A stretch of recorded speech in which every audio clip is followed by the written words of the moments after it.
এটা আসতেছে মানুষের ক্রেতা না, এটা মানুষ সবাই একসাথে ছবি তুলতেছে, দেখতেছে এটা। সাধারণ মানুষের ক্রয় সীমার বাহিরে। ভালো একটা জাতের খেজুর, এটার নাম হলো বারহি। মেলায় সবচেয়ে পুরনো গাছই হচ্ছে এটা। ভাই আমাদের দেশে যেখানে মতি রহমানের মতো লোক আছে, হ্যাঁ, 10 লাখ টাকা চাইছে 8 লাখ টাকা বিক্রি হয়ে যাবে।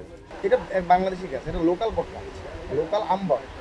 আমাদের সমাজে এখনো ভালো মানুষের সংখ্যা অনেক বেশি। খেজুর গাছ তো আগে আমাদের 10 লক্ষ টাকা চাওয়া হয়েছে, এখন তো ব্যবসার পরিস্থিতি ভালো না, মেলার অবস্থাও ভালো না, এর জন্য এখন 8 লাখ টাকা বলে দিচ্ছি। মানে আপনার এই বৃক্ষ মেলা সবচেয়ে পুরনো বংশের হচ্ছে এটা। ক্রেতা মোটামুটি খুব ভালো, কিন্তু ছবির কাস্টমারই বেশি। একটার মধ্যে আপনার প্রায় 7-8 কেজি হয়, 10 কেজি। এই গাছটা ওর বয়স প্রায় 50 বছর। একটা বৃক্ষ মেলায় সবচেয়ে পুরনো গাছই হচ্ছে এটা, আমাকে বয়স্ক গাছ। 21 সালে হচ্ছে, 24 সালে হচ্ছে, কত বছর আসতে নেই এবার। আসলে গাছটার বয়স কত হবে এবং হচ্ছে কি 50 বছর, হয়তো 1-2 বছর কম বেশি হবে। এটা এক বাংলাদেশি গাছ, এটা লোকাল বট গাছ, লোকাল আম্বর। এটা কোনো ইম্পোর্টের গাছ বা বিদেশি গাছ না, এটা হচ্ছে বাংলাদেশি গাছ। মানে বাংলাদেশ, ভারতের এই অঞ্চলটাতে এই গাছগুলো সচরাচর পাওয়া যায়। কিন্তু বনসাইটা হচ্ছে মেন, গাছটা মেন না।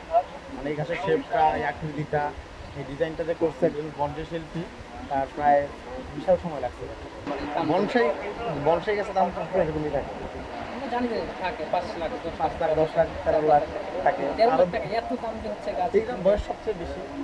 মানে আপনার এই বৃক্ষ মেলা সবচেয়ে পুরনো বংশে হচ্ছে এটা। 5 লাখ, 7 লাখ, 8 লাখ টাকার বংশে সব স্থলে আছে, কিন্তু সবচেয়ে পুরনো গাছ হচ্ছে এটা। যেমন তার এজটা বেশি হবে, এটা যতটা সৌন্দর্য বেশি হবে, এই হিসাবে দামটা বাড়বে। এটা আসতেছে মানুষের ক্রেতা না, এটা মানুষ সবাই একসাথে ছবি তুলতেছে, দেখতেছে এটা। এটা ক্রেতা 1% আসলে। এটা বাহিরে না, বাইরের টোটাল গাছের চাহিদা কত বড় তুলনা অনেক ভালো। কিন্তু আমার কাছে যেটা মনে হয়েছে যে এটা সাধারণ মানুষের ক্রয় সীমার বাহিরে। কারণ গত বছর আমরা কিছু কিছু ফলের গাছ নিয়েছি, ফুলের গাছ নিয়েছি, ওষুধের গাছ নিয়েছি। সেই তুলনায় আমার কাছে যেটা মনে হয়েছে যে 40% থেকে 50% দাম বেশি।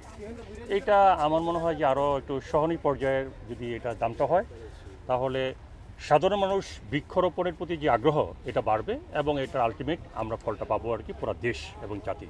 আমরা যদি বলি এটা কম দামে দেন, কিন্তু তাদের তো আসলে মানে সার্ভাইভ করতে হবে।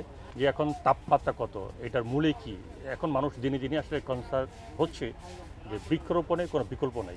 ভাই আমাদের দেশে যেখানে মতি রহমানের মতো লোক আছে, হ্যাঁ, 10 লাখ টাকা চাইছে 8 লাখ টাকা বিক্রি হয়ে যাবে। মতি রহমান কোনো একজন আত্মীয় যদি আসে, উনি 10 লাখ টাকা দিয়ে নিয়ে যাবে, কারণ এটা তার কাছে টাকা কামানোটা তার কাছে কোনো কষ্টসাধ্য বিষয় না। বাট মতি রহমানের মতো মানুষ যেটা নাকি একটা ব্যাড প্রেসিডেন্স আমাদের দেশে ক্রিয়েট করেছে, এখন এটা আমাদের জন্য অনেক অফিসার যারা খুব কষ্ট করে জীবনযাপন করে, তাদের জন্য এটা খুব কষ্টকর হয়ে যাবে আর কি। হ্যাঁ, তারা মনে করবে যে সরকারি সমস্ত কর্মকর্তারা এরকম হলো মানে হাজার হাজার কোটি টাকার মালিক।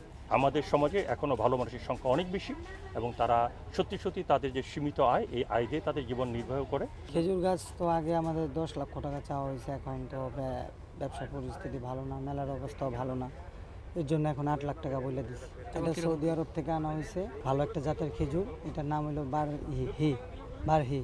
এবারই আমাদের বাংলাদেশের মাটিতে এখন একটা হয়েছে, আরও ছোট কিছু চারা আছে, কিন্তু এটার মধ্যে ফলন আমরা 3বার আনা আছি, কিন্তু এবার মেলায় এর জন্য নিয়ে আসছি।